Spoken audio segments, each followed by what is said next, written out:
صدر محترم جناب علامہ حافظ جلال الدین قاسمی حفظہ اللہ کو دعوت دیتا ہوں، وہ تشریف لائیں اور خطبہ صدارت پیش فرمائیں۔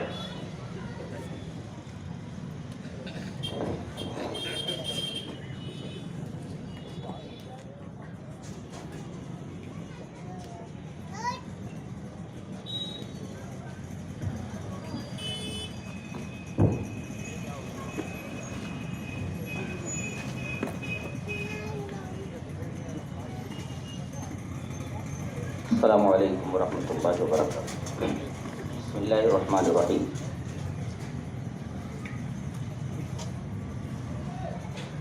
کہا جاتا ہے کہ جس کا کوئی رہبر و مرشد نہ ہو اس کا مرشد شیطان ہوتا ہے، اور اہل حدیثوں کا کوئی مرشد نہیں، کوئی رہبر نہیں، لہذا ان کا مرشد اور رہبر شیطان۔ یہ ایک قضیہ ہے، ایک پریمس۔ اہل حدیثوں کا اس پریمس پر نقض اجمالی ہے کہ اس قضیے کا کبرا یعنی میجر پریمس تسلیم نہیں ہے۔ صغرا تو تسلیم ہے کہ جس کا کوئی رہبر نہ ہو اس کا رہبر شیطان ہوتا ہے، لیکن اہل حدیثوں کا کوئی رہبر نہیں ہے، کوئی مرشد نہیں ہے، یہ جو میجر پریمس یہ کبرا ہے یہ تسلیم نہیں ہے۔ ان کے ہاں رہبر ہے، مرشد ہے، لیکن ان کے ہاں مرشد کی، پیر کی اور رہبر کی جو کنڈیشنز ہیں، شرائط اور اوصاف ہیں، وہ بڑے ہی اسٹرکٹ ہیں۔ منیمم 8 شرائط اس مرشد کے اندر ہونا چاہیے، تو اہل حدیث اس کو مرشد ماننے کے لیے تیار ہوگا۔ چلیے دیکھ لیتے ہیں وہ 8 شرائط کیا ہیں، 8 اوصاف کیا ہیں۔ وَالنَّجْمِ إِذَا هَوَىٰ مَا ضَلَّ صَاحِبُكُمْ وَمَا غَوَىٰ۔ ستارے کی قسم جب وہ جھک جائے، مَا ضَلَّ صَاحِبُكُمْ وَمَا غَوَىٰ، تمہارے صاحب گمراہ نہیں ہیں۔ یعنی مرشد کی پہلی صفت یہ ہے کہ اس کا علم معصوم ہو۔ آپ کو معلوم ہے کہ آدمی ضلالت میں مبتلا کب ہوتا ہے، گمراہ کب ہوتا ہے؟ جب علم نہیں ہوتا۔ بغیر علم کے آدمی کو عمل نہیں کرنا چاہیے۔ غیر المغضوب علیہم ولا الضالین ہم پڑھتے رہتے، مغضوب علیہم سے مراد یہود ہیں، ضالین سے مراد نصارہ ہیں۔ یہودیوں کے پاس علم تھا، عمل نہیں تھا، اور نصارہ کے پاس عمل تھا، علم نہیں تھا۔ تو علم اور عمل کے درمیان توازن اور بیلنسنگ ضروری ہے، بیلنس ہونا چاہیے۔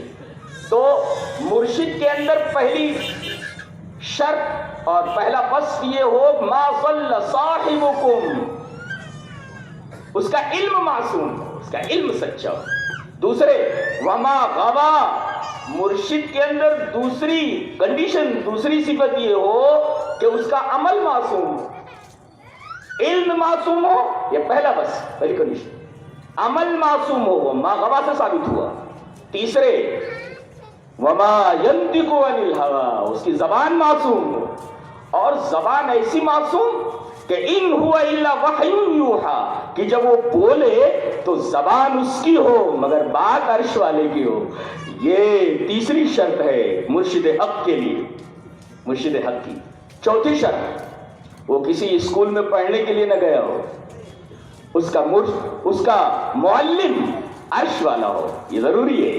وَعَلَّمَكَ مَا لَمْ تَكُنْ تَعْلَمْ، اے ہمارے حبیب ہم نے آپ کو وہ چیزیں بتائی ہیں جو آپ نہیں جانتے تھے۔ تو چوتھی شرط یہ ہے کہ وہ مرشد کسی اسکول میں نہ گیا ہو، اس کا معلم عرش والا ہو۔ یہ چوتھی شرط ہوئی۔ پانچویں شرط، میڈیم جو ہے علم کا، جو علم کو لا رہا ہے، وہ میڈیم کیسا ہونا چاہیے؟ Marathi medium, Urdu medium, English medium وغیرہ وغیرہ۔ بتایا گیا علمہ شدید القویٰ، میڈیم نہ خاک ہو نہ نار ہو، بلکہ میڈیم نوری ہو، نوری میڈیم ہونا، نور میڈیم ہو۔ اس لیے کہ فرشتہ جو جبرائیل ہے وہ نور سے بنا ہوا ہے، میڈیم نور ہونا چاہیے۔ یہ پانچویں شرط ہے۔ چھٹی شرط، ما کذب الفؤاد ما رأى، جو دیکھا دل نے جھوٹ نہیں بولا، جس کا دل معصوم ہو۔ ظاہر ہے کہ جس کا دل صاف ہو، جس کا دل معصوم ہو، اس کی فکر بھی معصوم ہوتی ہے جی. تو ما کذب الفؤاد ما رأى، جس کا دل معصوم ہو، یہ چھٹی شرط ہے. ساتویں شرط ما زاغ البصر وما طغى، نگاہ ٹیڑھی نہیں ہوئی، نگاہ جس کی سیدھی ہو رہی، جس کی نگاہ معصوم ہو، یہ ساتویں شرط ہے. اور آٹھویں شرط لقد رأى من آیات ربه الکبریٰ، لوگ پڑھ کر بولتے ہوں، لوگ سن کر بولتے ہوں، لیکن یہ مرشد ایسا ہونا چاہیے جو دیکھ کر بولتا ہو. تقریر کی جاتی ہے جنت کے بارے میں، جہنم کے بارے میں، قبر کے بارے میں، تو آدمی سن کر کے یا پڑھ کر کے بولتا ہے. مگر اس مرشد کی آٹھویں صفت یہ ہو کہ وہ جو بولتا ہو وہ مقام مشاہدہ سے بولتا ہو، اپنی آنکھوں سے دیکھ کر بولتا ہو. یہ 8 شرطیں جس ہستی کے اندر پائی جائیں وہ اہل حدیثوں کا رہبر ہوتا ہے، وہ مرشد ہوتا ہے، اس کو مرشد مانتا ہے اہل حدیث.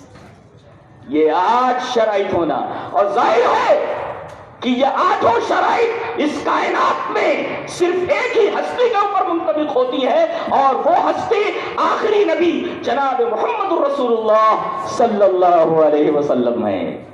درود شریف پڑھ لیں. اللہم صلی علی محمد وعلی آل محمد کما صلیت علی ابراہیم وعلی آل ابراہیم انکا حمید مجید. اللہم بارک علی محمد وعلی آل محمد کما بارکت علی ابراہیم وعلی آل ابراہیم انکا حمید مجید. یہ 8 شرطیں جس کے اندر پائی جائیں وہ اہل حدیثوں کا امام، وہ اہل حدیثوں کا مرشد، اس کا رہبر. اور یہ 8 شرطیں صرف ایک ہستی میں پائی جاتی ہے، لہذا ان کا مرشد وہی ہے. تو میتھمیٹیکل کنکلوژن، دیر فور آپ کی بارگاہ میں جناب محمد رسول اللہ صلی اللہ علیہ وسلم کی بارگاہ سے جو چیز صادر ہو بلا چوچ نہ تسلیم کر لیا جائے اور اسے سر آنکھوں پر بٹھایا جائے، اور کائنات کے ہر شخص کی بات کو نبی کی بارگاہ میں پیش کیا جائے. اس کی بات اگر اس بارگاہ میں ایکسپٹ ہو جائے تو ایکسپٹڈ، ریجیکٹ ہو جائے تو ریجیکٹڈ. وآخر دعوانا ان الحمدللہ رب العالمین. شکراً، جزاکم اللہ خیر، احسن جزا. محترم حاضرین، میں آپ تمام حضرات کا شکریہ ادا کرتا ہوں اور علماء کرام کا شکریہ ادا کرتا ہوں. اللہ رب العزت کی جناب